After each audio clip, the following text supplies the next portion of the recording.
Pierre Berger, 85 ans. Autodidacte successful, la réussite insolente et la dent dure, désinhibé et brut de décoffrage. Nous surprendra-t-il ce soir sur le divan de Marc-Olivier Fogiel ?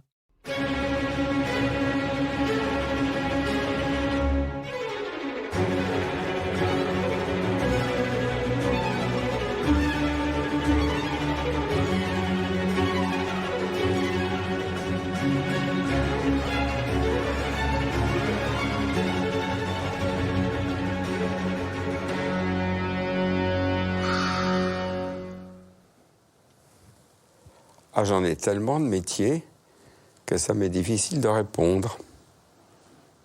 Bonsoir Pierre Berger. Bonsoir Marc-Olivier Fogiel. C'est exactement ça, vous en avez tellement de métiers qu'il est difficile de répondre. C'est là pour ça qu'on a voulu vous poser cette question. D'abord, je suis heureux de vous accueillir sur ce divan. Je suis heureux d'être venu. Pygmalion, ça vous va si je dis ça déjà pour démarrer comme métier ? Oui, on peut dire ça, mais à la différence des Pygmalions, moi, je me suis intéressé à des gens qui savaient ce qu'ils voulaient, qui étaient déjà quelqu'un ou quelque chose. On va en parler, puisque vous avez été Pygmalion de Bernard Buffet, qui vous doit, disons, sa notoriété, d'Yves Saint-Laurent, avec qui vous avez bâti un empire, des histoires où l'amour, l'ambition, le travail s'entremêlent. On peut dire aussi homme d'affaires ? On peut dire, mais je n'aime pas beaucoup cette appellation, mais je ne peux pas la réfuter. Homme de pouvoir, vous avez acheté entre autres Le Monde et Le Nouvel Observateur. Oui, peut-être. Collectionneur. Absolument. Mécène. Bien sûr. Militant. Absolument. Tout ça. Président de multiples associations et de prix littéraires. Oui. Écrivain, Pierre ? Non. J'ai écrit des livres et j'en écrirai d'autres, mais je ne me prends pas pour autant pour un écrivain. Pourtant, vous avez voulu rentrer à l'Académie française, mais ils n'ont pas voulu de vous. On va y venir tout à l'heure. Ils ont eu tort. Évidemment, pour faire tout ça, il faut du caractère. On va dire que vous en avez, du caractère, Pierre Berger ? Oui, mais pas aussi mauvais qu'on le dit. Volcanique, hein ? Un peu. Et une forme de bienveillance et de générosité, ça toujours. On va raconter tout ça, autant vous dire que ça va être donc passionnant. Pour commencer, on va démarrer, si vous voulez bien, Pierre, par une image qui vous a marqué. Ça date de 1958. Vous venez de rencontrer celui qui va devenir l'amour fou, donc Yves Saint-Laurent. Et lors de votre premier Noël, avec lui, vous entendez cette voix.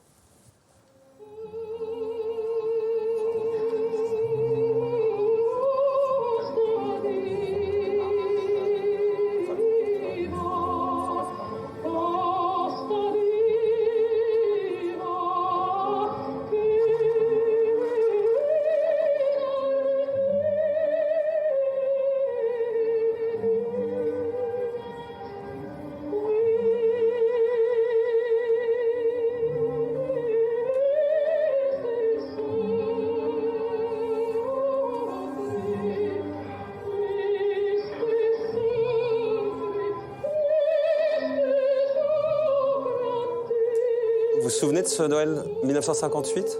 Mais bien entendu, c'était un peu avant Noël, d'ailleurs. C'était le gala de la Légion d'honneur à l'Opéra de Paris, et c'était la première apparition venue à Paris de Calas. Vous évoquez ce moment-là dans le livre que vous écrivez à Yves Saint-Laurent, Oui. Lettre à Yves. En exergue, d'ailleurs, vous avez choisi cette citation de Pline le Jeune. « J'ai perdu le témoin de ma vie, je crains désormais de vivre plus négligemment. » Plus négligemment, je ne crois pas. Vous avez fait beaucoup de choses, avec une énergie incroyable. Vous avez quel âge aujourd'hui, Pierre Berger ? 85 ans ? J'ai eu 85 ans le 14 novembre dernier. Connecté comme un genou sur les réseaux sociaux. Vous avez un certain nombre de followers. Une trentaine de mille. Vous ne mâchez pas vos mots sur les réseaux sociaux. Vous aimez la polémique. Oui. Si je vous ai invité, Pierre Berger, c'est pour toutes ces raisons et bien d'autres. Écoutez, si je vous ai invité, c'est que... Eh bien, c'est que je me suis dit que quelqu'un qui a le don de transformer tout ce qu'il touche en or et tous ceux qu'il croise en génie allait faire de ce divan une œuvre d'art et de cette émission un monument. Et rien que pour ça, je me devais de vous inviter. C'est donc la première raison. La deuxième raison, c'est que vous avez connu l'amour fou. Celui qui se branche directement sur les pulsations d'un cœur en tachycardie, celui qui transforme la vie en montagne russe, celui qui vous terrasse et qui ne laisse jamais de répit. Est-ce qu'on peut parler de coup de foudre dans la vie ? On sait qu'il y a eu la foudre quand après, il y a eu le feu. Et après 50 années vécues à ce rythme effréné avec Yves Saint-Laurent, j'aimerais découvrir les empreintes laissées par celui qui s'est brûlé sur celui qui est resté. Autre raison, vous êtes un homme trouble. Entre ombre et lumière, soufflant le chaud et le froid, mécène généreux et dirigeant colérique, bienveillant et provoquant. 100 millions d'euros pour le Téléthon ne sert à rien. Vous êtes le yin et le yang à vous tout seul, noir ou blanc, mais jamais gris. Ce qui m'a également poussé à vous inviter, c'est que vous êtes un accélérateur de particules. Lorsque vous débarquez à Paris, à 18 ans, sans connaître personne, quelques semaines vont suffire pour vous créer une famille de cœur avec les plus grands noms de l'époque. Jean Giono, Jean Cocteau, Albert Camus, Bernard Buffet. Mais alors, Pierre, sur quel champ magnétique vibrez-vous pour créer ce bouillonnement incessant et inspirer autour de vous?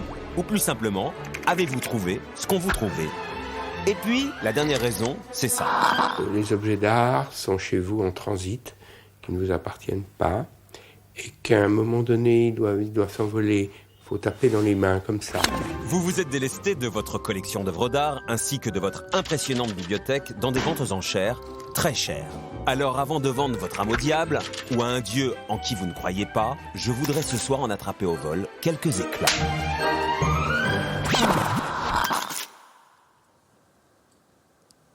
Ça vous va? Très bien. J'attends la suite. On va d'abord s'arrêter par l'élément fondateur de votre vie, vos 17 ans, quand vous débarquez à Paris. En quelques mois, on le rappelait dans le sujet, vous êtes introduit donc dans tout ce qui compte des plus grands artistes parisiens et de l'époque, l'écrivain Jean Giono, le poète et le cinéaste Jean Cocteau, Albert Camus, le poète André Breton, Bernard Buffet, très vite, avec qui vous allez vivre donc une grande histoire d'amour. J'avais pas 17 ans, j'avais 18 ans. Je veux que vous sachiez surtout que je n'ai jamais fait de bassesse pour rencontrer qui que ce soit. C'est venu naturellement. Si je suis devenu cet ami-là, avec ceux que je vois là, avec Giono, je ne parle pas de Bernard Buffet, c'est une autre histoire. On va raconter. Mais avec Giono, mais avec Cocteau, c'est eux qui l'ont voulu, c'est pas moi. Vous allez me raconter ça, mais ce que je retiens en ce début d'émission, c'est que ce que vous réfutez immédiatement, alors qu'on n'a pas parlé de ça, c'est une forme d'opportunisme. Vous n'aimez pas qu'on vous accole cette image-là, et c'est celle-là dont vous me parlez d'abord. Oui, je vous parle de cela, puisque vous, tout de suite, vous avez fait allusion à tous les gens célèbres que j'ai rencontrés, donc il était naturel que je vous réponde cela. Et je déteste l'opportunisme, et je déteste les opportunistes, donc j'étais bien obligé de vous dire ça. Quand vous arrivez à Paris, à 18 ans, donc, il y a une anecdote fondatrice. Jacques Prévert... Me tombe sur la tête. Vous êtes sur les Champs-Élysées, et Jacques Prévert, littéralement, vous tombe sur la tête. Regardez ce que Philippe Grimbert dit de ce moment fondateur de votre vie. On sait ce que pense la psychanalyse des destins d'exception. Ils se forgent dès l'enfance. Cette enfance dont vous dites pourtant n'avoir aucun souvenir, aucune nostalgie. À vous entendre, on pourrait penser que vous êtes né à 17 ans, le jour où vous arrivez à Paris, marqué par cet événement dont la portée symbolique est déterminante. Sur les Champs-Élysées, Jacques Prévert vous tombe sur la tête, dites-vous. Depuis une fenêtre, un accident. Un récit plus conventionnel amènerait un jeune provincial, ébloui par une rencontre providentielle, à dire « Le jour de mon arrivée à Paris, je suis tombé sur Jacques Prévert ». Non, pour vous, c'est le contraire. C'est le poète qui vous tombe dessus, autant symboliquement que réellement. Y voyez-vous un signe du destin ? Choisirez-vous ensuite d'aller à la rencontre de tous ces noms prestigieux qui parsèment votre carrière, ou bien eux aussi vous tomberont-ils sur la tête, aimantés par ce quelque chose qui vous appartient en propre? Et d'où vient ce quelque chose, sinon de cette enfance oubliée? Est-elle à l'origine de votre singulière personnalité, ou s'épouse, comme un couple de parents au tempérament opposé, la sensibilité du mécène et l'acier de l'homme d'affaires? Allez, on creuse. Pierre Berger, enfance oubliée, vous souscrivez à cette notion? Non, mon enfance n'est pas oubliée. J'ai eu une enfance heureuse, avec des parents qui n'ont pas divorcé, surtout qui étaient d'une grande liberté. Chez moi, j'avais le droit de lire n'importe quoi.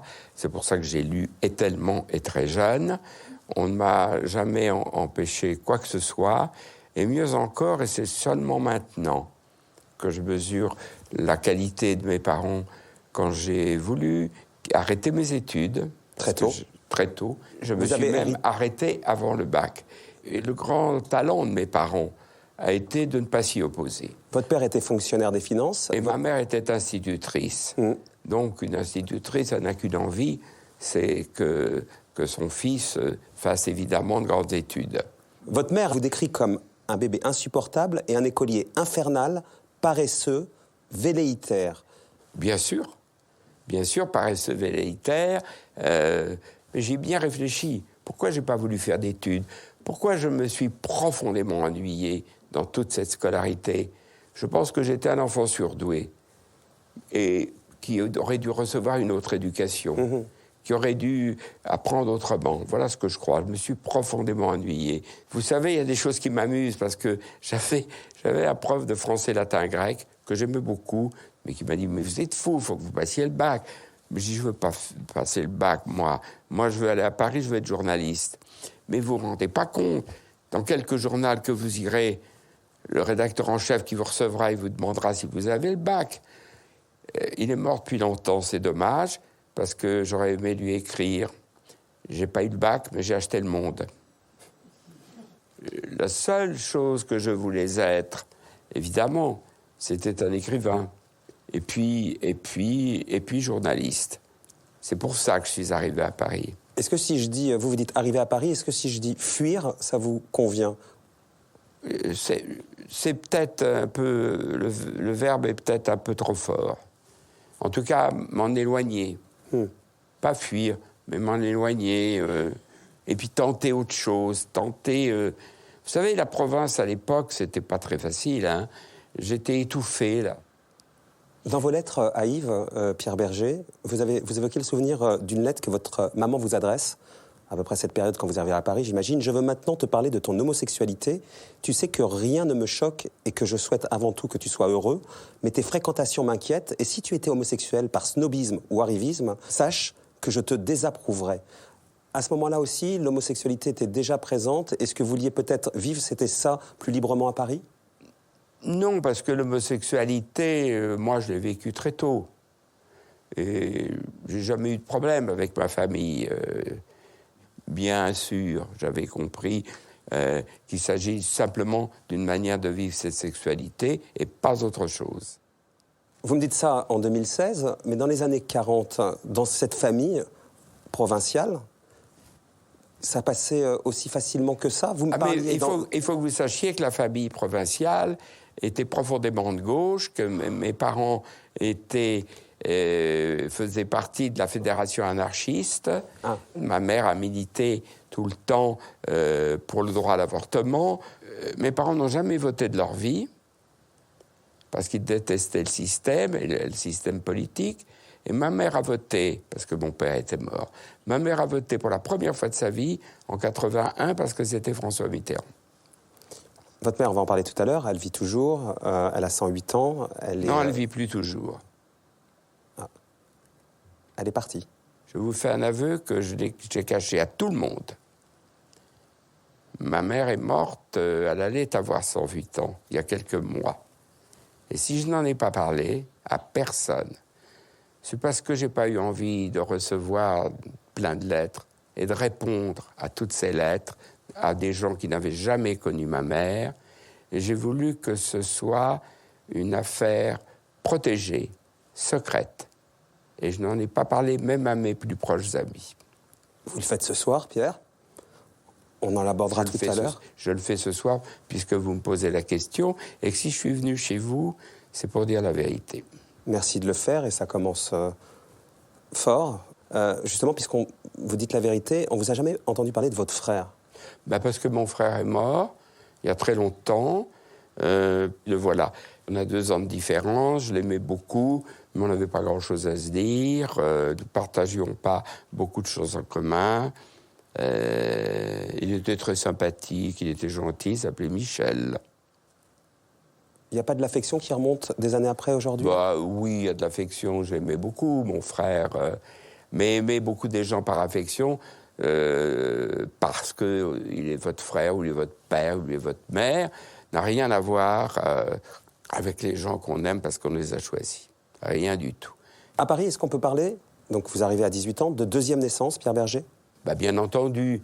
Je suis arrivé à Paris, comme vous l'avez dit, le premier jour, je vais au cinéma. Après le cinéma, je remontais les Champs-Élysées et quelqu'un tombe d'une fenêtre et c'est Prévert, ce que je ne savais pas. Je ne l'ai su que le lendemain par les journaux. Et donc, j'ai toujours considéré, le psychanalyste qui était là tout à l'heure a posé une question, je lui réponds. Oui, j'ai toujours considéré comme un signe du destin que le jour de mon arrivée à Paris, un poète me soit tombé sur la tête. Pour commencer à gagner de l'argent, vous revendez des éditions originales de livres achetés le matin même. Vous rencontrez très vite Gary Davis, un aviateur américain. Vous adhérez à un vaste mouvement pour la paix créé par lui. Et là, vous créez dans ce cadre un journal, La Patrie mondiale. La Patrie mondiale qui n'eut que 2 numéros, faute d'argent. Dans lequel Albert Camus et André Breton, on y arrive, écrivent. À 18 ans, comment vous faites pour séduire Albert Camus, André Breton et tous les autres? Je vais vous dire, c'est très simple. Nous avions, quand je dis nous, c'est Gary Davis et tout le comité qui s'était groupé autour de lui, d'interrompre une séance de l'ONU. Il faut peut-être dire précisément que l'ONU était à l'époque à Paris, au théâtre de Chaillot, de ce qu'a été le TNP. Donc, nous avons interrompu cette séance. Et Gary Davis, qui était au premier rang du balcon, moi qui étais derrière comme ça, il achetait des tracts dans l'Assemblée générale, mais bien entendu, tout de suite, la police est arrivée et nous a pourchassés. Tout le monde est parti en courant. Et ceux qui couraient le moins vite, probablement, étaient Camus et moi. Donc, on nous a amenés, on nous a collés dans une cellule, et j'ai passé la nuit avec Camus. Nous avons été libérés au petit matin. Voilà. Mais qu'est-ce qu'on ressent, Pierre Berger, quand on vient donc de sa province, qu'on a 18 ans, et que, quasiment instantanément, son nouveau milieu, c'est l'intelligentsia parisienne? On ressent, pardonnez-moi de dire ça comme ça, on ressent qu'on se dit qu'on est à sa place. On est à sa place? Oui. Je me suis jamais senti déplacé. Voilà. Et j'ai toujours eu avec les gens un rapport d'égal à égal. Ça ne veut pas dire que je me suis cru, et aujourd'hui encore, si on parle d'écrivains, au niveau de Giono ou d'autres, ou de Sartre. Sûrement pas. Je ne suis pas dupe. Tout le monde n'avait pas accès à eux. Vous écrivez à Giono. Et j'écris à Giono. Jean Giono, Manosque, Basse-Alpes, voilà. La photo est là.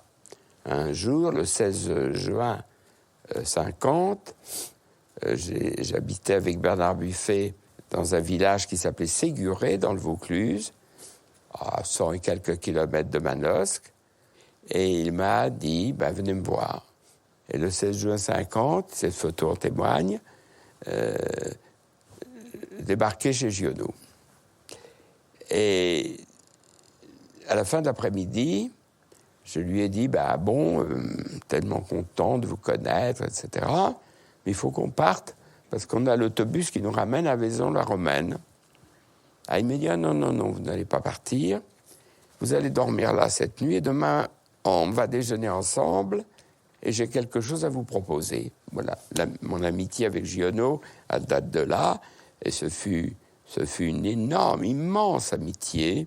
Il a dit de moi que j'étais à la fois son fils et son meilleur ami. Et son meilleur ami. Il vous l'a écrit. Il l'a écrit. Vous avez donc vécu chez lui et chez sa femme, puisque la proposition qu'il vous fait... Chez lui, chez sa femme et ses 2 filles. Et ses 2 filles, bien sûr. Immédiatement, il vous ouvre les bras. Est-ce que vous pouvez nous dire aujourd'hui, est-ce que vous avez compris, qu'est-ce qu'ils vous trouvaient, ces gens-là, immédiatement? Au jeune homme, vous aviez quel âge? 20 ans à l'époque? Pas encore, j'avais 19 ans. Qu'est-ce qu'ils vous trouvent? Écoutez, malheureusement, il n'est plus là. Sans ça, je vous dirais de lui demander. Oui, mais il n'est plus là et vous êtes là. Moi, je suis là, mais je ne peux pas répondre à sa place. Je ne sais pas qu'est-ce que les gens me trouvaient. Je n'ai pas forcé Giono à être un de mes amis. Je n'ai pas forcé Cocteau, je n'ai pas forcé tous les autres. Je ne sais pas ce qu'ils m'ont trouvé. Sur Giono, sa femme vous apprend que le jour de sa mort, par exemple, dans son portefeuille, il y a la dernière lettre que vous lui avez écrite. Et qui ne le quittait jamais. Oui. Il y a des mots qui font mal. Vous savez, quand j'ai reçu cette lettre d'Élise, qui était une femme formidable, elle aussi, Quand j'ai reçu cette lettre d'Élise, ça m'a coupé le souffle. Penser que Giono avait gardé la dernière lettre que je lui avais écrite. C'était pour un livre merveilleux, Monde ou autre caractère, et qu'il avait conservé cette lettre dans son portefeuille qu'il ne quittait jamais. Vous en déduisez ce que vous voulez. Maintenant, j'aimerais qu'on aille un peu au-delà, justement, Pierre, parce que ça, c'est factuel, je le sais. J'aimerais comprendre ce que Cocteau, par exemple, qui vous confie également le fait de veiller sur son amant, Édouard d'Hermite. Qu'est-ce qui fait, à votre avis, que ces gens-là... Voilà, ils sont là tous les deux. Cocteau et Édouard d'Hermite, son dernier compagnon, son dernier amant, et un ami très, très, très cher à moi, qui m'a d'ailleurs, à sa mort, légué le droit moral que j'exerce sur l'œuvre et la vie de Jean Cocteau. Alors, qu'est-ce qui fait que ces gens-là... Je peux pas vous dire, Marc-Olivier. Je voudrais bien vous le dire, mais je ne sais pas. Cherchons ensemble un petit peu quand même, Pierre. Ça m'est très difficile de chercher, parce que je ne veux quand même pas être mégalomane. Je ne veux pas, et je m'interdis de l'être. Donc je ne vois pas. Précisons que je n'ai eu aucun rapport amoureux avec aucun de ceux-là. Aucun de tous ces gens que j'ai connus.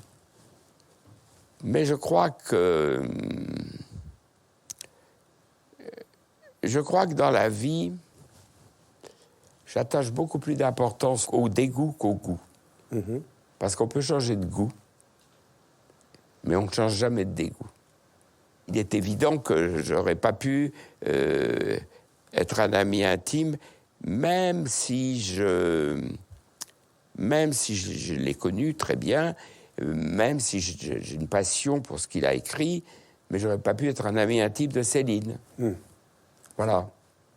Ni de Rebatté, ni de gens comme ça. Sûrement pas.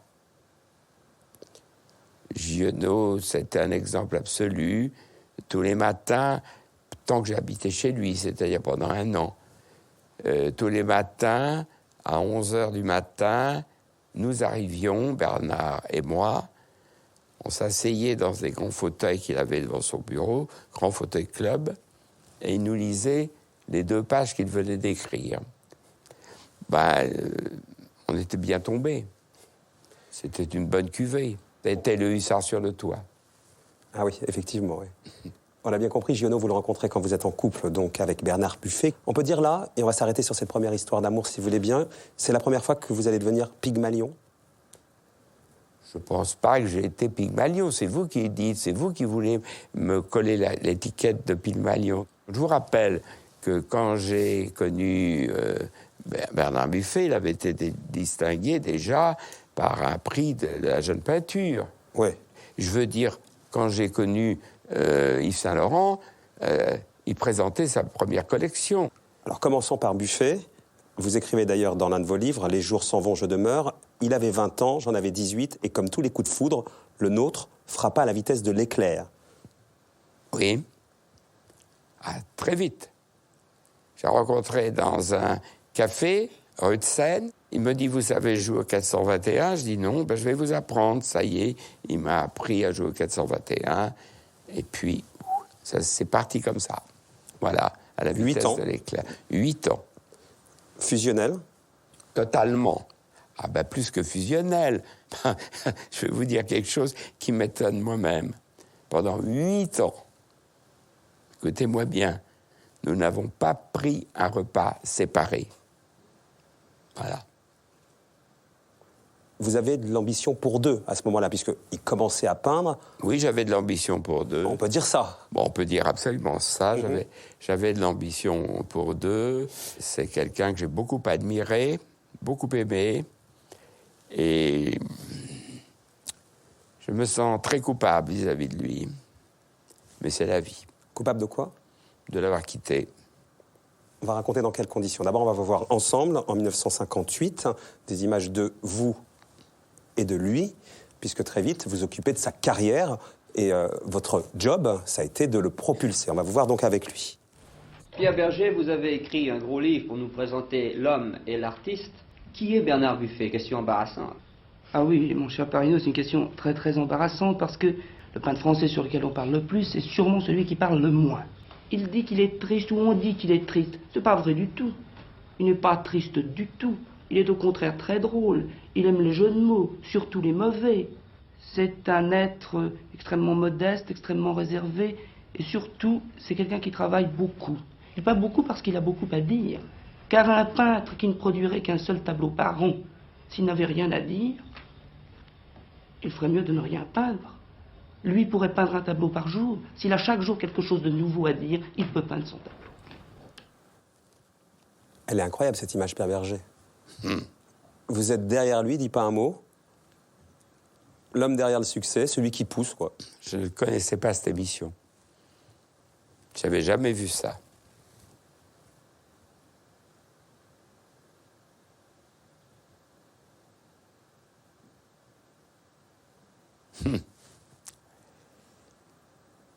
Et ça vous inspire quoi maintenant que vous la revoyez? Je vois bien quel était mon engagement, quel était l'engagement qui était le mien. Et je sais bien la passion qui me liait à Bernard, et vice-versa. Voilà ce que je sens. On va l'évoquer maintenant, parce qu'autrement, ça va être extrêmement décousu. On reviendra sur votre histoire avec Bernard Buffet. Mais racontez-moi votre séparation, qui vous laisse un goût amer, on va dire les choses. Me laisse un goût amer, mais toutes les séparations doivent laisser un goût amer. Et il y a toujours quelqu'un qui se conduit mal, si ce n'est pas les deux. Mais dans le cas-là, oui, je me suis mal conduit, mais qu'est-ce que vous voulez faire? On parle de coup de foudre. J'avais probablement pas installé un paratonnerre assez puissant. Puisque l'autre coup de foudre, ça a été Yves Saint-Laurent. Mon deuxième coup de foudre, ça a été Yves Saint-Laurent. Yves est passé là, et il a fait beaucoup de bruit, et voilà. Vous êtes donc parti, après 8 ans. Oui. 8 ans, vous avez été un accélérateur, puisque vous l'avez dit, il peignait au début, sauf que 5 ans après votre rencontre, 5 ans après ces images-là, le magazine Connaissance des Arts le désigne comme le plus grand peintre de sa génération. Oui. Votre part là-dedans? Bah, écoutez, je dirais exactement la même chose que ce que je dirais avec Saint-Laurent. Oui, c'est vrai que je préparais beaucoup de choses, mais c'est lui qui menait les batailles, et personne à sa place. C'est important, ça. Est-ce qu'on peut dire, Pierre, et en vous lisant, je le crois, que, évidemment, le génie d'Yves Saint-Laurent, il est évident, celui de Bernard Buffet, même si c'est évidemment un énorme peintre, mais vous l'avez un peu, d'une certaine manière, surévalué? Je ne crois pas que j'avais trop surévalué. Le grand Buffet, c'est celui des poulets écorchés, pendus, comme ça. C'est celui des arêtes de poisson. Ça, c'est exceptionnel. Après, ça devient autre chose. Mais précisons que je ne vois aucun lien de cause à effet avec mon départ. On peut dire aussi que vous l'avez persuadé de son talent? Oh, peut-être. En tout cas, je l'ai rassuré. Ça, c'est un trait de votre caractère, avec lui et avec d'autres, persuader l'artiste de son talent. Alors là, oui, je ne vais pas nier ça, spécialement avec Yves, qui était l'inquiétude même, qui passait de dépression nerveuse en dépression nerveuse. C'est pour ça que ça a plutôt mal fini, dans la drogue et dans l'alcool.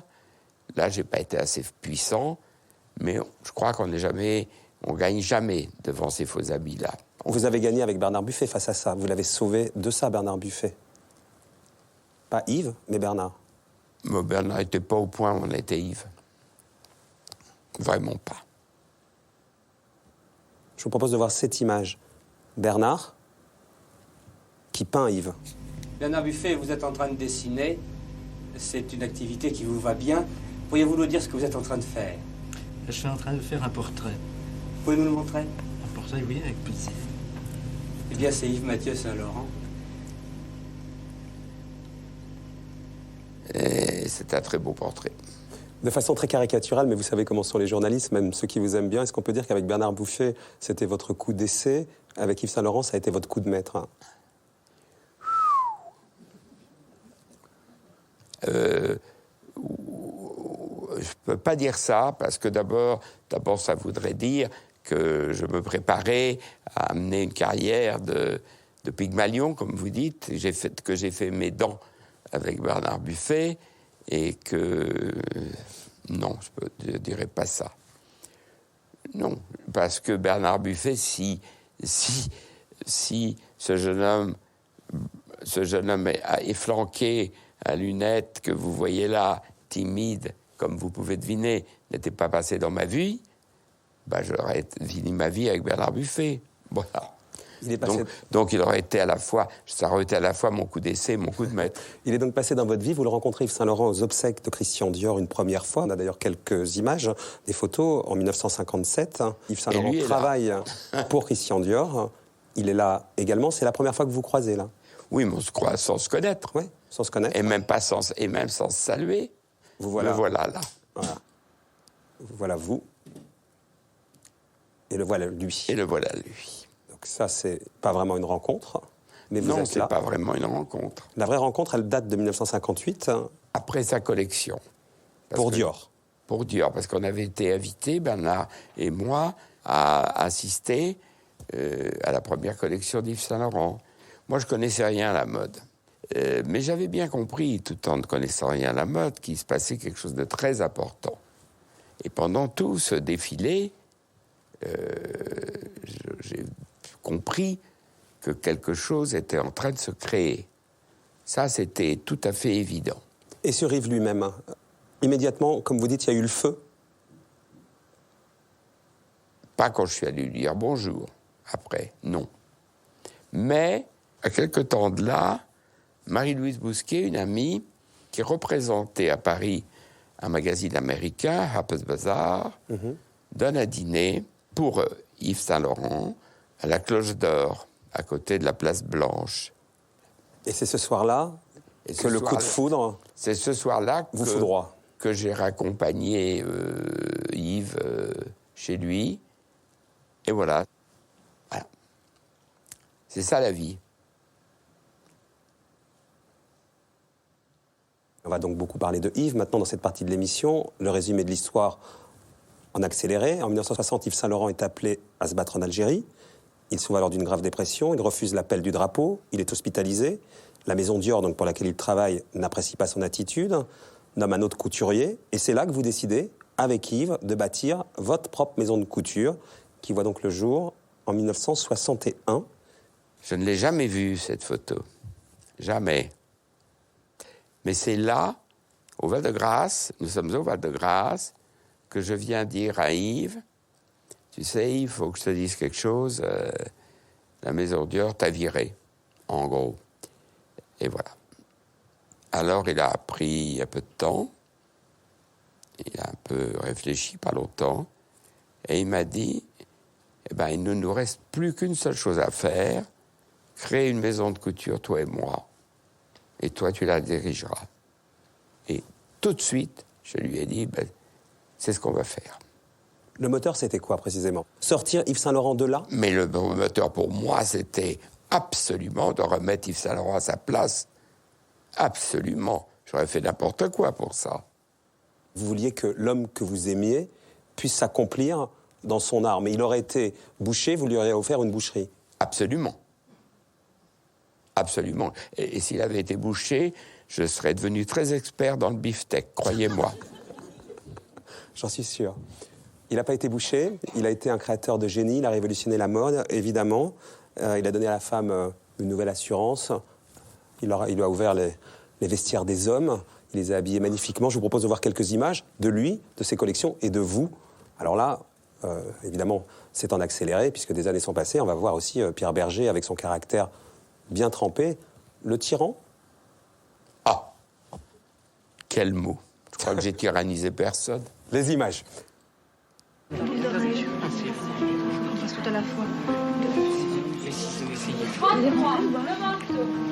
Merveilleux. Jolie couleur. Les produits sont plus jolis les uns que les autres. Je sais. Où est-ce que c'est? Ok. Nicole. Oui. Teta. Où est Teta?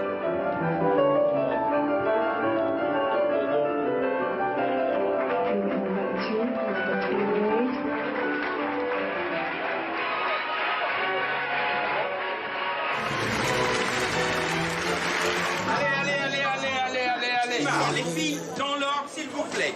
You first. Bonjour, ça va bien?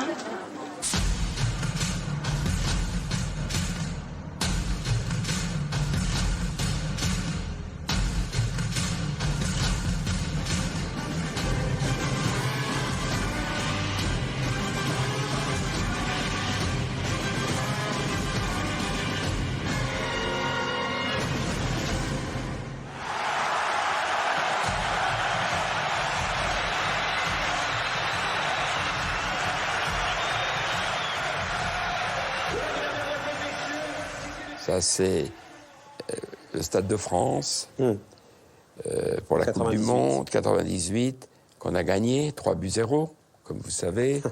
Ah oui. C'était les 40 ans de couture de Saint-Laurent. Quand vous dites « j'ai tenu cette maison d'une main de fer », j'ai tenu cette maison d'une main de fer. Vous vouliez protéger Yves? Bien, c'est pas question de protéger Yves. Là, c'est une collection, il faut que la collection marche. Donc, il faut que les mannequins soient là, à l'heure, que l'une succède à l'autre, quand on veut.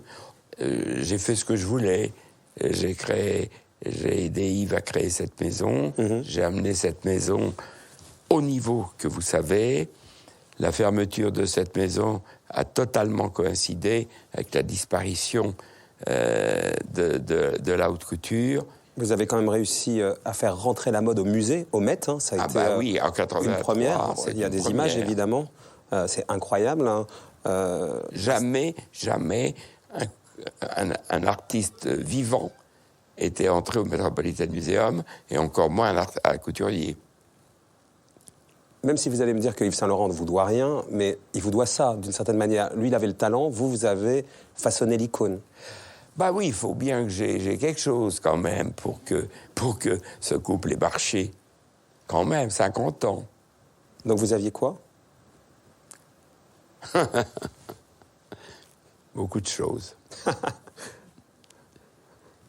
Évidemment, on pourrait parler des heures, des années Saint-Laurent couturier. On va arriver à la fin, le moment où il annonce, lors de cette conférence de presse, le 7 janvier 2002, que c'est fini, qu'il met fin donc à sa carrière. Et puis derrière, il y a donc cette rétrospective où tout Paris se presse, et notamment la sublime, votre amie, Catherine Deneuve. Mesdames et messieurs, je vous ai conviés aujourd'hui avec beaucoup d'émotion pour vous annoncer une nouvelle importante qui concerne ma vie personnelle et mon métier. J'ai choisi aujourd'hui de dire adieu à ce métier que j'ai tant aimé. Du temps des premières peines, lors j'avais 15 ans à peine. Tête blanc et gris, feux aux genoux, que ce furent j'étais précoce, de tendres amours de gosse, ou les morsures d'un amour fou, du plus loin qu'il m'en souvienne, si depuis j'ai dit je t'aime, ma plus belle histoire d'amour, c'est vous. Ce fut un soir en septembre, vous étiez venu m'attendre. Je ne peux pas avoir cette image sans un serrement de cœur, parce que je l'ai vu remonter le podium comme ça, et il est évident qu'il va à l'échafaud. Il va à l'échafaud parce qu'il sait que cette vie qu'il a voulu, qu'il a aimée, qui a été la sienne, elle est finie et irrémédiablement finie. Et c'est tout ça qu'on voit dans cette manière de marcher, de pouvoir à peine respirer. Voilà. Donc vous qui êtes maître de vos émotions, et surtout en public, Pierre? Oui. Cette image-là, c'est peut-être celle qui est la plus difficile à voir depuis le début de l'émission. Ah, c'est même certainement, ça c'est insoutenable, voilà. Il n'est même pas capable de sourire, de donner le chant. Il va sourire quand il verra Catherine. Ah oui. Parce qu'il est très bien élevé. Mais il n'a pas envie de sourire, je peux vous dire. Vous savez, en 1990, il a fait sa dernière cure de désintoxication, parce qu'il a commencé vraiment... Il a commencé légèrement à boire en 1976, et puis après, c'est allé en s'accélérant, boire et se droguer. Et en 1990, il a fait sa dernière cure de désintoxication à Garches. Et de ce jour, il a vécu d'ailleurs avec un infirmier à ses côtés. Et de ce jour, il n'a plus jamais bu d'alcool et il ne s'est plus jamais drogué, évidemment. Mais de ce jour, sa vie avait pris tout un autre sens. Il était en sursis, il le savait, il le disait, il me le disait,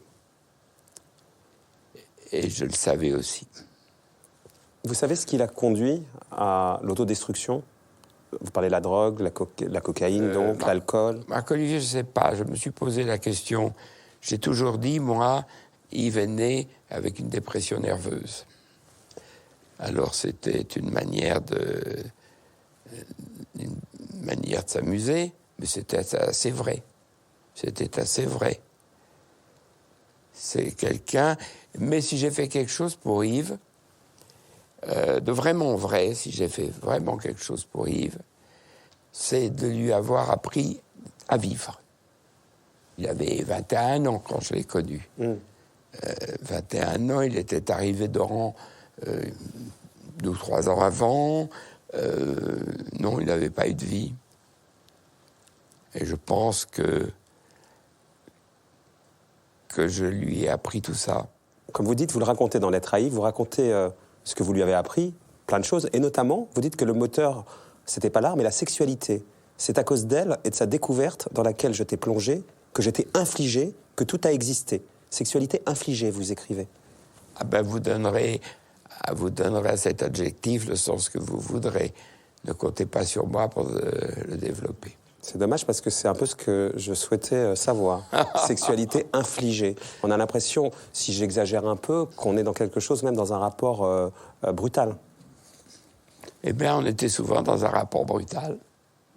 Voilà. Mais vous savez très bien que on n'impose jamais aux gens que ce qu'ils veulent et que ce qu'ils attendent. Ce que vous avez donc fait.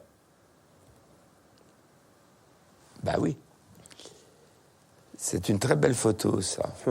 Vous vous échappez, Pierre? Non, je regarde Yves avec son pullover qu'il a acheté à la petite Jeannette, à Trouville.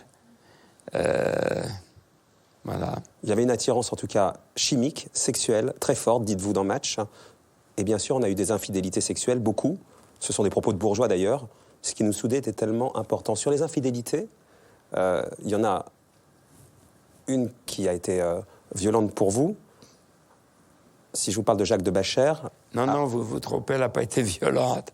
Ne croyez pas les 2 films qui sont sortis. Jacques de Bacher, c'est l'amant de Karl Lagerfeld, donc. Oui. Avec qui Yves a entretenu une relation. Oui. Et vous l'avez écrit. Pour en revenir à J de B, je n'ai jamais compris comment tu avais pu tomber amoureux d'un séducteur d'opérette efféminé, fat et mal monté. Ben voilà. Vous avez tout dit, j'ai pas besoin de continuer. Alors c'est pour ça que ça n'a pas été terrible. Ce qui est vrai, c'est une scène du film, puisqu'elle est tirée même de votre livre, Lettre à Yves. Oui. La rue de Babylone, c'est là que nous avons été heureux, là que nous avons été malheureux, là que tu as failli, plein d'alcool et de cocaïne, me tuer avec cette tête grecque. Regardez la scène dans le film. Ce qui m'intéresse, évidemment, c'est comment vous vivez l'infidélité d'Yves et vous, comment vous allez vous réfugier à un moment donné dans une autre histoire d'amour. Bonsoir. Alors, où est-ce qu'on sort? Au Folies. Une soirée.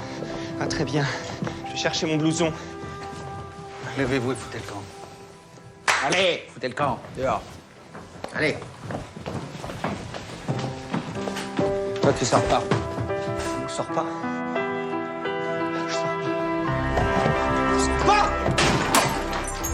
Je sors pas. Espèce de raté! T'es un parasite, toi! Espèce de minable!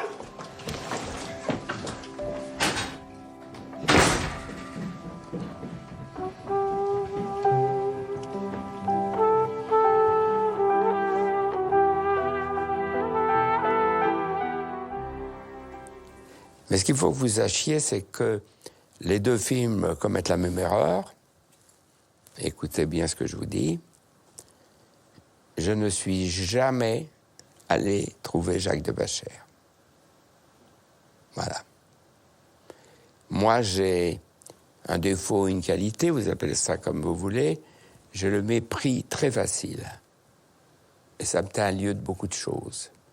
Et j'avais un très grand mépris pour Jacques de Bachère. J'ai l'impression de lui dire en face, c'est drôle ça, ici. C'est vraiment une situation bizarre. En tout cas, pardon, mais j'avais un grand mépris pour toi. Et je ne serais jamais allé le trouver. Qu'est-ce que c'est que ces histoires? Parce que dans le film, pour qu'on comprenne bien, mais on n'est pas Feydeau, c'était pas Feydeau. Dans le film, on vous voit aller le menacer et de lui demander de ne plus jamais venir parler à Yves Saint-Laurent. Donc c'est pas le cas. Mais donc, vous, Pierre, vous l'avez raconté, des amours à côté, vous en avez eu, mais le grand amour à côté que vous avez eu, ça a été Madison Cox. Vous dites, Madison, qui est de 28 ans, votre cadet, je lui dois probablement d'avoir pu affronter la tempête. Il m'a apporté ce que j'attendais, sa jeunesse, sa culture, son courage, son intégrité, son amour. Sauf que c'est lui qui vous a quitté, puisque vous n'arriviez pas à quitter Yves. Oui, mais il a eu raison de me quitter. Parce que je ne quittais pas Yves. Le pauvre, il allait vivre en backstreet comme ça. Derrière, non. Il a bien eu raison. Et même si c'était pas très agréable, au moment où ça s'est passé, je ne vais pas vous dire que c'était agréable, c'était même profondément désagréable. Mais après, j'ai réfléchi, il a eu raison. Ça lui a permis de s'envoler. Comme quoi, je ne suis pas tellement Pygmalion. Ça lui a permis de s'envoler, ça lui a permis d'exister et de devenir un des plus grands paysagistes aujourd'hui. Et... Il nous a dit, Madison, Yves Saint-Laurent était au courant de notre histoire, il n'était peut-être pas d'accord avec notre histoire, il a eu un énorme chagrin, et même s'il y a eu plusieurs raisons pour lesquelles je suis parti, c'est une des raisons. Pas faire de chagrin, donc, à Yves Saint-Laurent. Quelque part, j'avais de l'amour pour les deux, dit Madison. Ce qui est vrai. Ce qui est absolument vrai. Madison est quelqu'un d'une très grande qualité, et il ne pouvait pas ne pas admirer Yves, et aujourd'hui, vous savez, c'est lui qui est en charge de beaucoup de choses d'Yves Saint-Laurent, du musée Yves Saint-Laurent que je fais à Marrakech, et qui saura, quand je serai parti pour une raison ou pour une autre, soit que je serai mort, ou soit que je donnerai ma démission, c'est lui qui sera le président de la fondation qui porte nos deux noms, Pierre Berger et Yves Saint-Laurent. Lui, votre... Lui, Madison Cox. Amant. Le mot n'est pas terrible, mais j'en ai pas... Non, mon ex-amant. Votre ex-amant. Oui. Qu'est-ce qui fait que vous ne pouviez pas quitter Yves, Pierre Berger? Parce que... Qu'est-ce que vous voulez que je vous dise? Moi, d'abord, on ne quitte pas quelqu'un parce qu'il a des problèmes de santé. L'alcool, la drogue, c'est une maladie. Je ne suis pas parti parce que j'aimais Yves. Je ne suis pas parti parce que j'aurais été incapable de quitter Yves. Alors, évidemment, on a encore beaucoup de choses à se raconter, Pierre, mais on va parler de la mort d'Yves Saint-Laurent avant de parler d'autre chose. Le 1er janvier 2008, il est emporté par une tumeur au cerveau et vous aviez décidé de lui cacher sa maladie. Pourquoi cette façon que vous avez eue, d'une certaine manière, de le surprotéger tout le temps? Eh bien, parce que j'ai surprotégé tout le temps. Et puis, je n'étais pas le seul, là. Tout le monde. Par exemple, Philippe Munier, qui a été merveilleux avec lui dans les dernières années, et même un médecin dont je ne dirais pas non, a bien voulu jouer le jeu et venir jusqu'à chez lui en lui disant « Écoutez, monsieur Saint-Laurent, vous savez, vous avez fait 3 chutes à Tanger, dans un escalier de pierre, vous avez 24 points de suture dans la tête, c'est là que vient tous vos troubles. Je ne peux pas vous dire quand ça s'arrêtera, mais je suis sûr que ça s'arrêtera. Et il le croyait vraiment ou il faut Il l'a cru, à partir de ce moment-là, il l'a cru. J'aime beaucoup la phrase du médecin, parce que c'est ce que disait Montaigne. Montaigne a dit, la maladie, ça part toujours. Si ce n'est pas la maladie, c'est le malade. Et il est donc parti. L'enterrement a lieu le 5 juin à l'église Saint-Roch, à Paris. Oui. Et vous êtes adressé à Yves pour la dernière fois. Oui. L'assistance qui était là, dont je faisais partie, avait les larmes aux yeux. Comme le matin de Paris était jeune et beau, la fois nous nous sommes rencontrés. Tu menais ton premier combat. Ce jour-là, tu as rencontré la gloire, et depuis, elle et toi, ne vous êtes plus quittés. Comment aurais-je pu imaginer que 50 années plus tard, nous serions là, face à face, et que je m'adresserais à toi pour un dernier adieu. C'est la dernière fois que je te parle, Yves. La dernière fois que je le peux. Bientôt, tes cendres rejoindront la sépulture qui t'attend dans le jardin majorel de Marrakech. C'est à toi que je m'adresse. À toi qui ne m'entends pas, qui ne me réponds pas. Comment ne pas se souvenir?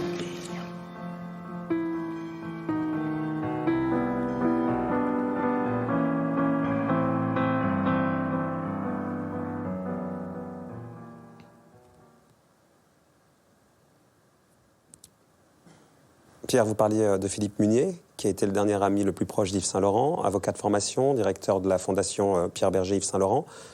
On lui a demandé d'être là pour nous éclairer de votre relation dont nous avez déjà beaucoup parlé. Bonsoir Philippe. Bonsoir Marc-Olivier. Bonsoir Pierre. Vous êtes ému, vous aussi? Bien évidemment, sont des images d'une journée tellement marquante, durant laquelle je perdais un ami, et j'avais la tristesse d'un ami plus récent, la tristesse de Pierre. Pierre, comment il a surmonté, Philippe, l'après, après la cérémonie et l'après tout court? Il vous l'a dit, c'est pas un homme de nostalgie. C'est quelqu'un il a cette phrase qui est très juste, qui transforme les souvenirs en projets.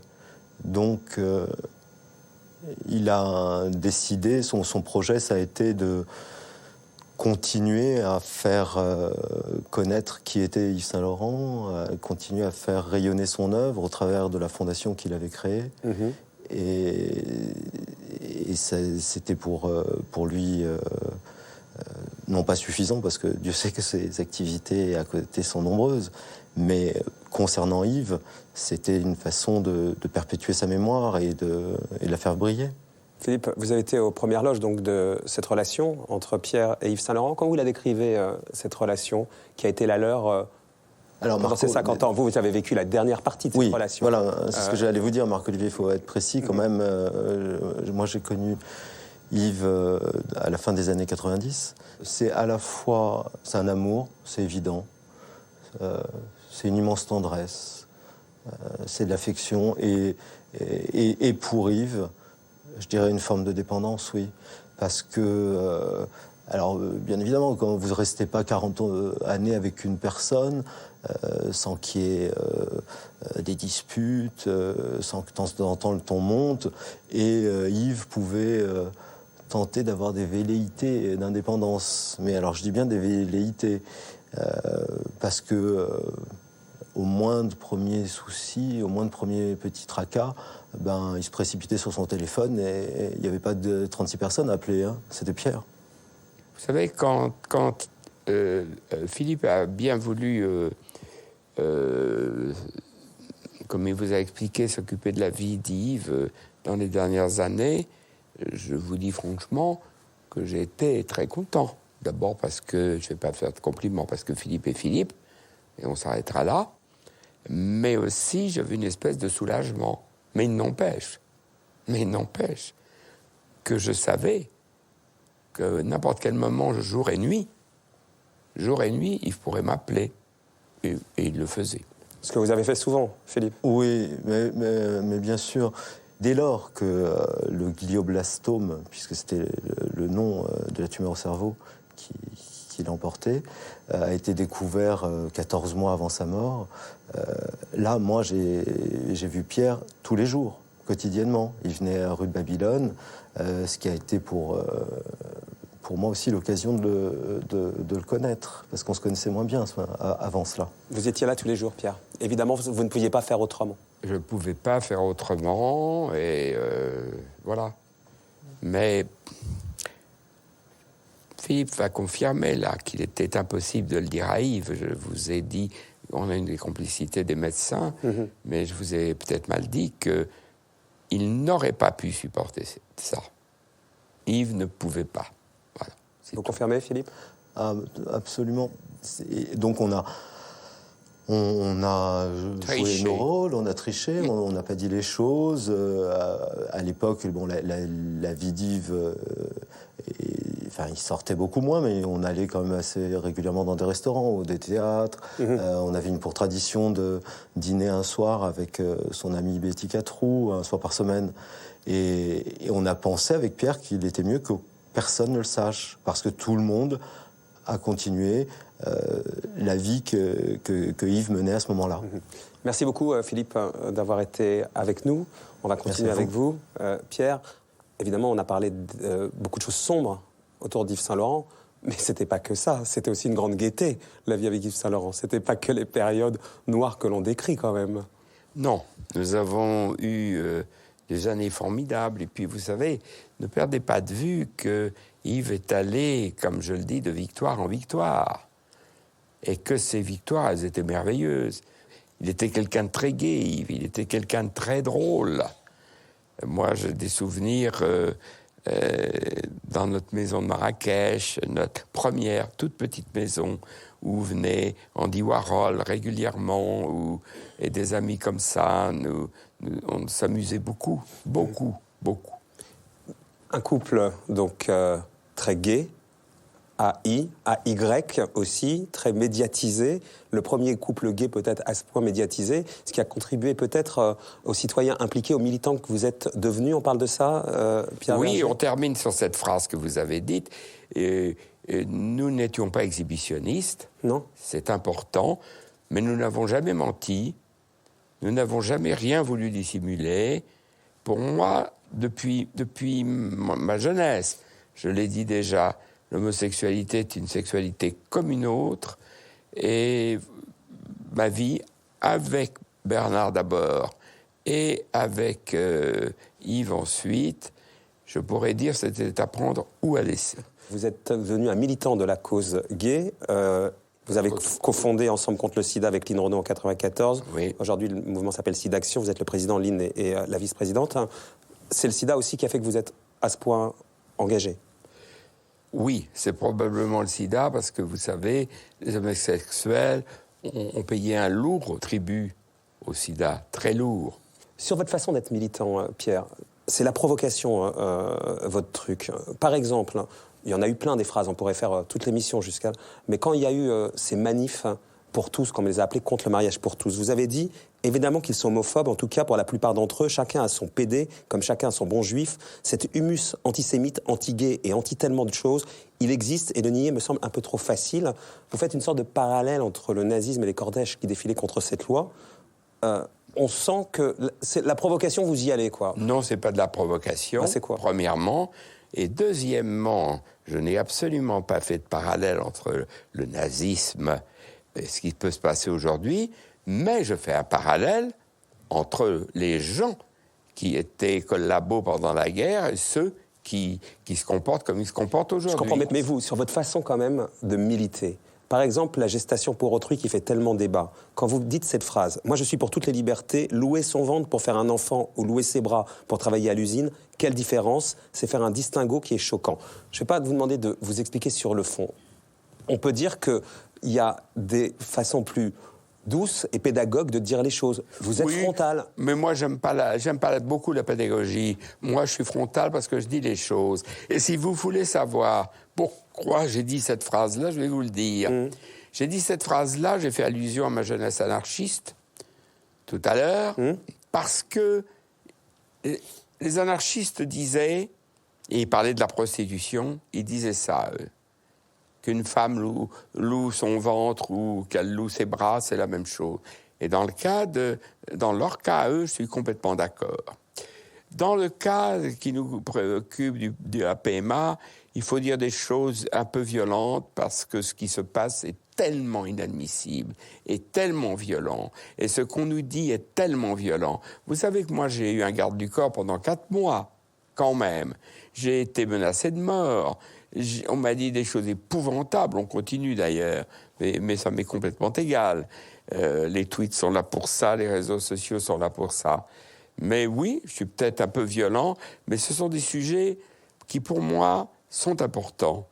Tous ces sujets qui tournent autour des libertés, mais pas seulement des libertés sexuelles, des libertés tout court, c'est la chose la plus importante. Donc, je ne baisserai pas la garde. Pardon, je demande pardon à ceux que je pourrais choquer demain, si ça arrive. À gens violents, il faut répondre par la violence. Voilà.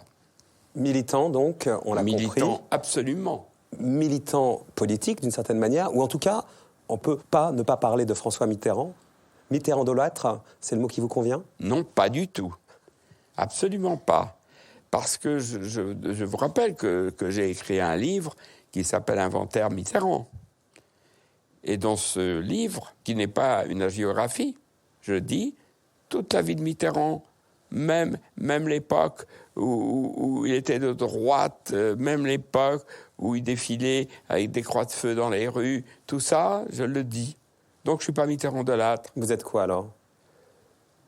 Je suis mitterrandophile, mais pas dolâtre. Je suis Mitterrand, un homme qui aime Mitterrand. Vous l'avez rencontré par l'intermédiaire de Jack Lang et vous racontez dans votre livre « Les jours s'en vont, je demeure ». Cette relation fut facile, naturelle, et s'il y entre de mon côté une part de vanité, elle cessa vite d'occuper entre nous une place importante. Au départ, il y a une part de vanité? Quand on est distingué par le président de la République, il y a une petite part de vanité. En 88, je l'ai accompagné dans tous ces meetings à travers la France. Et puis, tout de suite, il m'a dit... venez à Solutré, je suis allé à Solutré, c'était à la Pentecôte. Il m'a dit, on serait content, Daniel et moi, que vous veniez passer un week-end au mois d'août à Lecce. Je l'ai fait, plus un deuxième. Et puis l'hiver arrive et il me dit, j'aimerais beaucoup que vous veniez passer le réveillon, ce que j'ai fait jusqu'à sa mort, du 31 décembre. C'est la culture qui vous a rapproché, dit Jack Lang. La culture. Vous savez, Pierre a une culture éblouissante, François Mitterrand aussi. Il avait une culture totalement éblouissante. Leur parenté est intellectuelle, l'amour des livres, de beaux livres, de la littérature. Voilà ce qui les liait, nous dit Jack Lang. Ah, c'est Jack Lang qui dit ça, bah oui. C'est ça qui nous a liés, je pense. Mais beaucoup d'autres choses. Je crois que ce qu'il y a plus chez Mitterrand, c'est que j'ai jamais répété un mot de ce qu'il a dit. Et que je ne suis pas prêt de le faire. Je ne suis pas le meilleur ami de François Mitterrand, je ne suis pas le plus vieil ami de François Mitterrand, mais je suis le dernier ami de François Mitterrand. Mais quand par exemple Georges-Marc Ménamou, avec qui vous aviez fondé le magazine Globe, veut écrire un livre, Le Dernier Mitterrand, où il dresse un portrait sans concession de l'ancien président, vous rompez avec Georges-Marc Ménamou, et c'est comme ça. Eh bien, j'ai rompu avec Georges-Marc Ménamou, je ne suis pas prêt de me réconcilier. C'est ce que je dis, oui. Voilà. On ne peut pas tourner comme une girouette. Quand même, c'est pas possible. Pareil pour Jospin, d'une certaine manière. Écoutez, Jospin, c'est un peu différent. Mais je pense que demander un droit d'inventaire, c'est pas un propos de Premier ministre, un propos d'huissier. Cette relation, Pierre Berger, avec Mitterrand, mais aussi avec Jack Lang, forcément, quand on est connu, reconnu, ça crée des envieux. et ça crée des rumeurs, et notamment des soupçons de favoritisme, quand par exemple le 31 août 1988, vous êtes nommé président des Opéras de Paris, ou quand vous revendez la société Yves Saint Laurent à Sanofi, une société pharmaceutique avec sa tête à l'époque un proche de François Mitterrand, vous soupçonne finalement d'avoir vendu pour bien plus cher qu'elle ne vaut cette société, on vous soupçonne de favoritisme. Ces soupçons, comment vous les vivez? Comment vous les comprenez? Écoutez, je vais parler des deux. Le dernier est indigne, et je ne veux même pas en parler parce que l'idée, mais il ne faut pas connaître François Mitterrand. Regardez-le là. Il ne faut pas connaître François Mitterrand. L'idée que j'aurais pu demander à François Mitterrand favoritisme pour la Sanofi, sous prétexte que ça appartenait à Alpha Aquitaine, qui appartenait à l'État, c'est impossible. On profite d'une relation, quand elle veut dire quelque chose, d'une relation amicale avec un médecin pour lui demander de trouver une place plus vite dans un hôpital ou chez un spécialiste. Mais pas ce genre de relation. Jamais vous avez mélangé les gens? J'espère pas. Et quand on parle de l'Opéra de Paris, on oublie que quand même, d'abord j'avais déjà dirigé 2 théâtres, au passage, le théâtre de l'Athénée Édouard VII. J'avais pendant 10 ans créé une chose qui n'a jamais été refaite en France, jamais. Ce qui s'appelait les lundis musicaux de l'Athénée, où pour la première fois est venu chanter Jessie Norman, au passage, où sont venus toutes, sans exception, les plus grandes voix du monde sont venues. Vous pouvez citer qui vous voulez, sont venus. Donc vous aviez le CV, comme on dit, pour pouvoir prétendre à ça. Oui, je pense que je pouvais prétendre à ça. J'avais dirigé, il me semble, une entreprise, et apparemment pas trop mal. Alors, voilà. Ça vous agace? Non, ça m'agace pas, je vais vous dire, je suis habitué, je m'en fous. Heureusement que Mitterrand m'a soutenu, mais impeccablement. Heureusement que j'avais Jacques Lang, et j'ai pour Jacques Lang une réelle admiration, mais aussi énormément d'affection. Voilà. Sur l'argent, on en dit un mot, Pierre Berger On peut dire un mot sur l'argent, mais je suis très mal à l'aise pour parler de l'argent. Parce que quand un homme riche dit qu'il n'aime pas l'argent, comment voulez-vous le croire? Ça changeait quoi, l'argent? C'est de me permettre d'aider, de donner, de faire des choses. Mais j'en fais beaucoup, vous savez. On va voir ce que vous faites, et notamment dans l'art. On peut dire que vous êtes un énorme mécène français. Vous avez d'ailleurs été nommé en 2001 grand mécène des arts et de la culture. Ah bah voilà, vous avez la réponse.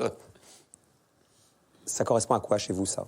Par exemple, vous avez fait beaucoup de choses. Financer la rénovation de 2 salles de la National Gallery à Londres, mais pas que. Vous avez participé à la souscription nationale pour l'achat du tableau Saint-Thomas à la pique de Georges de Latour par le musée du Louvre, et tellement d'autres choses. Ça correspond à quoi chez vous, ça? Ça correspond au fait que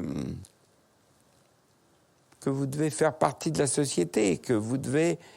C'est peut-être plus américain que français, mais c'est ça. Il faut rendre ce que vous avez. Il faut rendre ce qu'on a. N'oubliez pas que je suis d'origine protestante et que les protestants, ils ont, oui, un problème toujours avec l'argent. Si on allait plus loin, peut-être un analyste, un vrai, pas celui que vous jouez là, dirait qu'on n'aime pas, qu'on veut rejeter l'argent, que l'argent doit être, faut se séparer de l'argent. C'est peut-être ça. Je sais pas, je suis pas allé si loin. En tout cas, quand vous en séparez, donc notamment, c'est pour l'art, vous êtes mécène, et par exemple, votre engagement concerne aussi l'œuvre de Jean Cocteau et d'Émile Zola à travers leur demeure. Vous avez financé leur restauration. On en voit quelques images. Oui, je continue. Achète à Médan, en bord de Seine, une maison. Aujourd'hui, la demeure s'apprête à accueillir un nouveau propriétaire, Pierre Berger, qui préside toujours aux destinées de la maison Yves Saint Laurent, a décidé de se porter au secours des vieilles pierres, imprégnées de tant de souvenirs. Émile Zola, c'est quand même un des moments de la conscience humaine. Donc il faut assurer la pérennité de cette maison. Probablement, je peux, moi, déclencher des solidarités, et aussi bien françaises qu'étrangères. Coût des travaux, plusieurs millions de francs, un investissement qui explique que ni l'État ni la région n'ont souhaité se porter acquéreurs, même pour un franc symbolique. Jean Cocteau, en chair et en os, dans la maison où il est mort voilà bientôt un demi-siècle. C'est ici que le succès acquis, le poète et artiste français était venu trouver refuge en 1947. C'est sa maison, c'est la maison qu'il a voulu. C'est la maison qu'il avait d'abord achetée avec Jean Marais. 50 travaux et près de 5 millions d'euros auront permis de tout rénover pour désormais se faire une petite idée de la vie que menait cet artiste touche-à-tout, encore méconnu du grand public.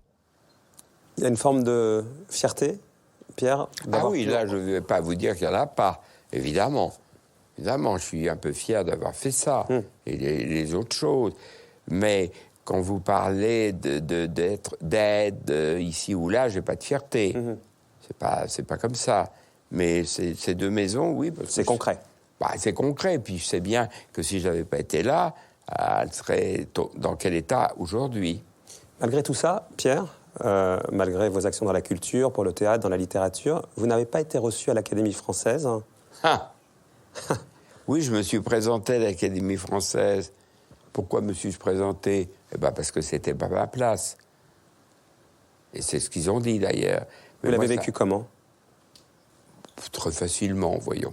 Vraiment? Oui, ne croyez pas que j'imaginais pas être élu, d'ailleurs. Mais enfin, j'ai fait cette voix, c'est mieux que certains qui en ont eu deux, voire une. Bon, ils n'ont pas voulu de moi, Pour en parler, on a demandé à un de vos amis, l'immense écrivain François Weyer-Gans, d'être avec nous. Merci d'être là, François Weyer-Gans. De l'Académie française. Oui, depuis 2009, François Weyer-Gans récompose ceci par le prix Renaudot pour La démence du boxeur, par le prix Goncourt pour 3 jours chez ma mère, et donc de l'Académie française. Monsieur Weyer-Gans, est-ce que vous trouvez que votre ami, Monsieur Berger, aurait sa place sous la coupole? Il me manque, oui. Je pense que l'Académie française a eu tout à fait tort de ne pas aller lire. Ça s'est passé avant que je n'arrive. D'ailleurs, je me souviens, on m'avait dit Pierre Berger se présente, tu devrais te présenter aussi parce qu'il n'a aucune chance. Alors j'avais dit, attendez, moi je ne me présenterai jamais contre Pierre Berger et je pense qu'il a des chances. Voilà. Il a été d'ailleurs le président de votre comité de l'épée, donc c'est lui qui vous a d'une certaine manière intronisé à l'Académie française. Oui, mais je trouvais ça, cher Pierre, une sorte d'ironie amusante parce qu'il n'avait pas été élu, mais il s'est occupé de ma remise de l'épée. Et il organisait un cocktail dans un grand hôtel parisien, comme on dit. Et il a introduit la cérémonie, il y avait quelques académiciens présents, et il leur a dit « Vous n'avez pas voulu de moi, aujourd'hui c'est moi qui vous invite ». J'ai trouvé ça tout à fait lui. Il écrit comment, Pierre Berger, François Weyer-Gans, au-delà du fait qu'il n'a pas été admis à l'Académie, mais vous dites que c'est aussi un grand auteur, votre ami? Oui, c'est un grand représentant de la prose française. Alors, il refuse le substantif écrivain. Bon, peu importe le substantif, pour moi, ce qui compte, c'est qu'il utilise très bien la litote. Et les écrivains se reconnaissent à la façon dont ils se servent des figures de style. Ils sont là pour ça, pour faire survivre le style. Et la litote, avec Pierre Berger, cesse d'être une simple figure de style pour faire entendre moins, pour faire comprendre plus. Et ça devient de l'élégance. Et l'élégance de la prose, voilà, il n'y a rien de mieux. N'oubliez pas que Pierre est le plus grand admirateur de Gustave Flaubert. Ah oui. Donc il est à bonne école. Cet amour pour la culture dont on parle depuis tout à l'heure, cette façon d'ailleurs qu'il a de la financer, le mécénat, ça dit quoi de lui, François Weyer-Gans? C'est un homme très attentif aux autres. Ce que devrait être tout citoyen, et je pense qu'il l'est plus que d'autres. Et même à cause de la présence d'un divan, en vous écoutant tout à l'heure, je me permettais de songer au narcissisme. Oui. Et vous savez, le narcissisme, c'est comme le cholestérol, hein, il y a le bon et le mauvais. Il a un bon narcissisme, Pierre Berger. Et oui, parce que dans l'histoire d'amour, comment dire, pour un romancier, c'est intéressant à étudier les rapports amoureux si importants entre Pierre et Yves Saint-Laurent. C'est un jeu de narcissisme, c'est-à-dire qu'il renonce à une partie de son narcissisme pour s'occuper du narcissisme de l'autre, ce qui est une forme d'amour étonnante. Vous feriez un excellent... C'est très difficile à faire, je crois. Oui, mais vous feriez un excellent psy, hein, François Weyer-Gans. Si de temps en temps, moi, je n'aurais pas votre talent pour écrire, mais si vous voulez venir me remplacer, avec plaisir là-dessus, ça vous inspire quoi, Pierre Berger, ce narcissisme qui fait écho à l'autre? Je pense que j'y avais pas réfléchi, mais je pense que François Weyer-Gans a absolument raison. Bien sûr. Bien sûr. Ouais. Sur quoi, François Weyer-Gans, est bâti votre lien avec Pierre Berger? C'est beaucoup lié à la Provence. Oui. Parce que nous avons vécu de mondes différents dans la même Haute-Provence, qui fut celle de Giono aussi, mais qui tient en quelques kilomètres carrés entre Banon et Fort-Calquier, disons, pour aller vite. Et là, on a connu les mêmes personnages pittoresques à 10 ans de distance. Et lorsque j'ai évoqué ce pays dans l'un de mes romans, Pierre, qui est un grand lecteur, il est très très au courant de toute la littérature qui se fait. Je suis chaque fois surpris. Il la connaît beaucoup plus que les collaborateurs du Monde des Livres, ce qui n'est peut-être pas difficile, mais quand même. Et la Provence nous a réunis, mais il m'a dit, j'aimerais parler avec vous de la Provence, car je vois que dans votre roman, vous l'évoquez. Et voilà, ça a commencé un peu comme ça. C'est comme ça. Oui, absolument, ça a commencé comme ça. Et pour terminer, François Weiergans, vous parlez de la Provence, vous parlez de Giono. Oui. La façon dont il a, entre guillemets, déboulé dans la vie de Giono, vous l'expliquez comment? On a eu des pistes. Je trouve ça normal. Ah, vous trouvez ça normal? C'était plutôt à l'époque, les grands écrivains savaient accueillir les jeunes gens qui se montraient intelligents. Parce que vous savez, vous recevez 20 lettres de jeunes gens qui disent qu'ils vous ont lu, mais sur les 20 lettres, 19 sont stupides. Tout à coup, il y en a une qui est bien, et les rencontres et les attractions doivent se faire quand elles se font. Qu'en pensez-vous, Pierre? Je pense aussi, tout à l'heure, j'aurais pu ajouter quelque chose, que c'était en 1950. Oui, voilà. 5 ans, précisément, après la fin de la guerre. Oui. Alors, on n'ignore pas qu'à la fin de la guerre, Giono a été mis en prison, qu'on l'a accusé de collaborationnisme, quel mot. Giono n'était plus totalement en odeur de sainteté. Je pense que notre arrivée, je dis nous, de 2 jeunes gens, en dehors peut-être qu'on n'était pas trop cons, avait beaucoup séduit Giono. Voilà. Pour terminer, François Weiergans, en préparant cette émission, vous avez évoqué une douceur de conte de fées pour décrire le caractère de Pierre Berger. Douceur de conte de fées? Oui, par paradoxe et par vérité. Par paradoxe et par vérité. Vous pouvez quand même décrire un tout petit peu? C'est déjà bien d'avoir trouvé la formule. Hein. C'était déjà pas mal. Mais cette vérité... Non, il y a une vraie douceur. Il y a une vraie douceur chez Pierre Dore. La preuve est là.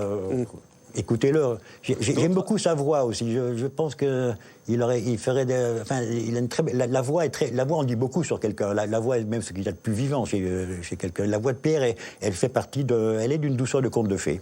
Merci François Weiergans, merci beaucoup. Merci à vous. Je vous en prie. Pierre Berger, une douceur de conte de fées pour parler de votre caractère? D'autres parlent de mauvais caractère. Hein. Pour parler de mon mauvais caractère? Quand, par exemple, sans rentrer dans le détail de votre brouille, vous vous brouillez avec un de vos plus proches collaborateurs, Christophe Girard, aujourd'hui maire du 4e arrondissement, qui dit « Il est capable du meilleur comme du pire, c'est une montre religieuse. Pierre tue les gens qu'il aime. » Il y a une part de vérité là-dedans? Ça l'arrange. Différence entre Christophe Girard et moi, puisque vous le citez, c'est qu'il dit que je suis capable du meilleur comme du pire. Je ne pourrais pas dire ça, parce que je ne pourrais pas dire qu'il est capable du meilleur. Sans rentrer dans votre conflit avec lui, ces colères redoutables, derrière, vous êtes capable de rompre de façon absolue et définitive? Mais oui, que faire après tout avec quelqu'un qui vous a trahi, ou qui a trahi des amis qui vous sont chers, ou qui s'est trahi lui-même? Que faire avec ces gens-là? Et j'aimerais qu'on parle là de cette façon que vous avez, depuis maintenant quelques années, de vous délester de tous vos objets. C'est absolument incroyable. On se souvient de cette vente du siècle, le 23 février 2009. Tous les objets que vous aviez accumulés, amassés pendant des années, vos tableaux, vos sculptures, vos meubles, hop, vous avez décidé de tout mettre en vente. Une vente qui a rapporté 373,9 millions d'euros, un record. Regardez d'abord ces images. Mesdames et messieurs, bonsoir. Bienvenue à Paris, au Grand Palais, à cette vente de la collection Yves Saint Laurent et Pierre Berger. Nous vendons ce magnifique tableau de James Ensor, Le désespoir de Pierrot, et nous commençons les enchères à 1 500 000 euros. Adjugé 4 400 000 euros. 12 500 000, 13 millions, 13 500 000, 14 millions, 15 millions, 16 millions, 17 millions, 18 millions, 19 millions, 20 millions, 21 millions, 22 millions. Adjugé 26 millions. Suspension extraordinaire. J'adjuge à 300 000 euros. 1, 2, 3, 4, 5, 6, 7, 8, 9 mains. Bon, Alors, peut-être commencer un peu plus haut. On va commencer à 400 000 euros, Georges. Le numéro 124, à Lyon en argent pour 12 000, 13 000, 14 000, 15 000, 16 000, 17 000, 18 000, 20 000, 22 000. Je voulais pas vous parler directement par hasard. 30 000, c'est pour vous, monsieur. Oui? À 30 000. 32 000, 35 000, 38 000, 700 000. Et puis toi. Last chance now. J'ai à vous, Katie. Thank you very much. À tous les liens. Bravo à Charles.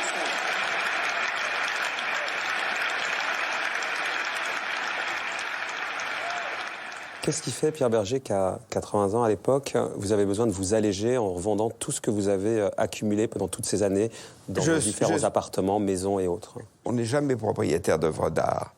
Que ces œuvres d'art soient des tableaux, des objets d'art, des livres, peu importe. On n'est jamais propriétaire. Ils sont là en transit chez vous. On a eu la chance de les héberger. On a eu la chance de les accueillir. Mais un jour, ils partent. C'est ce jour-là qui m'intéresse. C'est pourquoi aujourd'hui et pas hier ou pas demain? Je vais vous dire pas demain, parce que j'ai 85 ans. Et vous n'avez pas envie de transmettre des objets qui vous sont proches ou des livres très proches à des gens très proches? Mais je ne vous ai pas dit que je ne faisais pas ça. Vous le faites aussi? Ça, je fais ça aussi, bien sûr. Que je donne des objets, j'ai donné des objets et je donne des livres. Mais... Et vous en gardez? Il y a des choses... Non. Ah oui, je vais répondre avec honnêteté. Je garde 1, 2, 3, 4 livres. Le premier livre publié de Georges Giono, qui s'appelle Accompagné de la flûte, il m'a donné ça avec une très belle dédicace, etc. Le dernier livre, premier Giono et dernier livre de Cocteau, qui s'appelle Le Requiem, parce qu'il m'a fait une dédicace absolument merveilleuse. Mon cher Pierre, je sais bien qu'il faut porter sa croix, la mienne est lourde, je t'envoie ce fleuve dans lequel on crache, je te l'envoie sur un exemplaire bleu pour te dire ma tendresse. Voilà. Alors ça, je ne peux pas m'en séparer. Un exemplaire qui m'a été offert d'un livre de René Guicadou par un libraire qui me dit « Le président Mitterrand cherchait ce livre de René Guicadou, il voulait l'offrir à Pierre Berger. Je ne l'avais pas, je l'ai maintenant et en souvenir du président Mitterrand, je vous l'offre. » Ça, j'y touche pas. Et alors, le 4e livre, ça se ramène à mon enfance, j'avais 12 ans. Et nous sommes allés voir la veuve de Sébastien Faure. Sébastien Faure était un théoricien anarchiste, mort à Royan en 1942. Et la femme de Sébastien Faure m'a donné son propre exemplaire de l'encyclopédie anarchiste qu'il avait créée avec Louise Michel. Voilà les 4 livres que je garde. Vous auriez pu avoir des enfants, Pierre? Si la GPA, justement, ou la PMA avait existé il y a quelques années, vous auriez voulu avoir des enfants?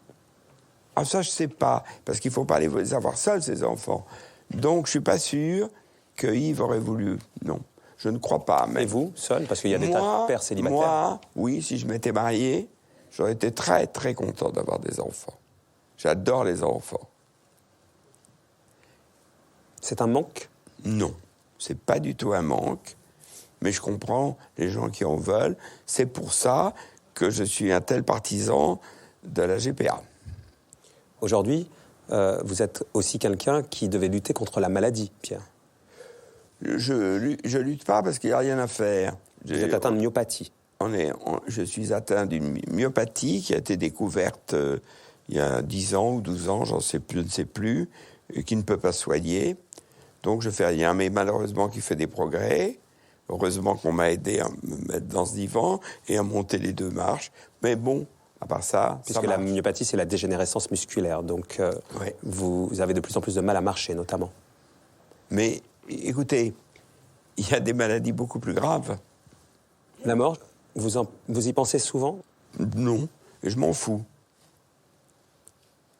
Je m'en fous, parce que je ne crains pas la mort, je ne crois à rien. Alors je sais très bien ce qui va m'arriver, moi. Je ne vais pas me demander si je vais être au purgatoire ou que sais-je. Je sais très bien. En tout cas, vous ne voulez pas être invalide, en revanche. Donc la mort, vous êtes prêt à vous la donner. Alors, si vous voulez aborder ça, je suis totalement totalement pour l'euthanasie. Et naturellement, je regrette qu'en France, on soit si timide avec ça. C'est même ridicule. Je ne comprends pas pourquoi on ne peut pas aider des gens qui veulent disparaître. Quand même, c'est le droit de chacun de Votre mourir. mère, elle voulait disparaître. Elle vous l'a demandé. Vous avez dit que ce n'était pas votre rôle. Il y a quelques mois, vous nous avez dit au début de l'émission, je pensais qu'elle était encore vivante à 108 ans. Elle a fini par partir. Mais elle est partie naturellement. Là-dessus, sur ce point, vous avez commencé l'émission en nous racontant son départ alors que personne ne le sait ou quasiment dans votre entourage. Ah ben, vous m'avez invité sur un divan. D'autres m'ont menti, Pierre, hein, vous savez. Oui, mais enfin... Mais en plus, j'allais pas le cacher pendant des années. Il y a bien un moment donné où il fallait le dire.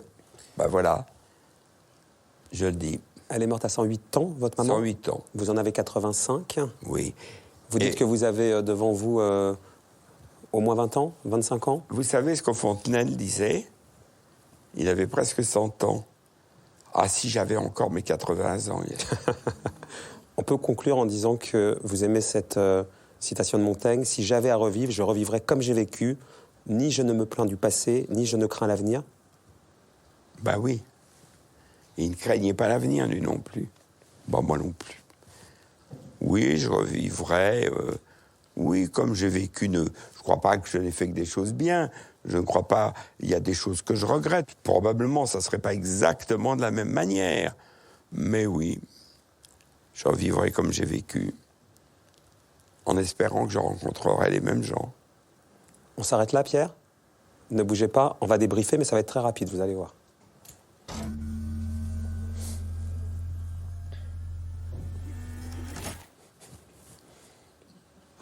Il y en a du monde. Vous en avez dit des choses, hein ? Ben oui. Mais je ne regrette pas de les avoir dites. Moi, je suis assez bluffé pour tout vous dire, et c'est pour ça que le débrief va aller vite, parce que souvent, je cherche quand même à aller encore démêler quelque chose, mais j'ai rien à démêler par votre spontanéité. On a l'impression que rien ne vous effraie, vous dites. Ben oui. Ben, qu'est-ce qu'il faut faire d'autre ? Moi, je ne serais pas venu. On a un rapport à la vérité qui est à chacun le sien. Vous, c'est cash. Ben oui, c'est cash, parce que je crois qu'à ça. Il suffit juste de compléter la phrase qui vient. La phrase, c'est pour vivre heureux ? Vous complétez. Bon, je sais que La Fontaine a dit « vivons cachés ouais. ». Mais comme c'est pas ce que je fais, pour vivre heureux, vivons honnêtes. Merci beaucoup, Pierre Berger, de vous être prêté à l'exercice. Ouais. Ou honnêtement. Pour vivre heureux. Vivons honnêtement. Et à l'Académie française. Non, ça ne pas. C'était pour rire. Pour vivre heureux, vivons honnêtement. Merci, Pierre. Merci de votre honnêteté. Voilà. Merci beaucoup. Il y a trop de gens qui mentent. Merci beaucoup.